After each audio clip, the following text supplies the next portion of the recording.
Kabar Lesti Kejora hamil duluan ini menguat ketika netizen salah fokus dengan perut sang pedangdut kala mengadakan siraman sebelum menikah. Isu tersebut kembali mengemuka ketika Lesti Kejora mengadakan acara tasyakuran pernikahan, tanggal 29 Agustus tahun 2021. Acara yang dilaksanakan di kawasan Dharma Wangsa, Jakarta Selatan itu menunjukkan pesona Lesti Kejora saat mengenakan gaun putih. Namun bentuk perut buncit pelantun lagu Kejora ini menyorot perhatian. Menanggapi hal tersebut, ayah Rizky Bilar langsung bereaksi keras. "Ah, itu kan isu-isu biasa, ngapain ditanggapin?" tegas Daniel Edi, ayah Bilar, dilansir Tribun News Bogor dari YouTube Intens Investigasi. Ayah Rizky Bilar percaya isu hamil duluan Lesti Kejora ini sekedar isu belaka.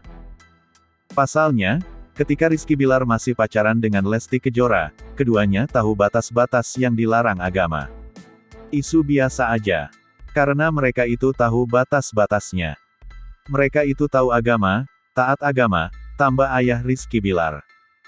Meski begitu, ayah Rizky Bilar tak mau repot-repot membantah rumor tersebut.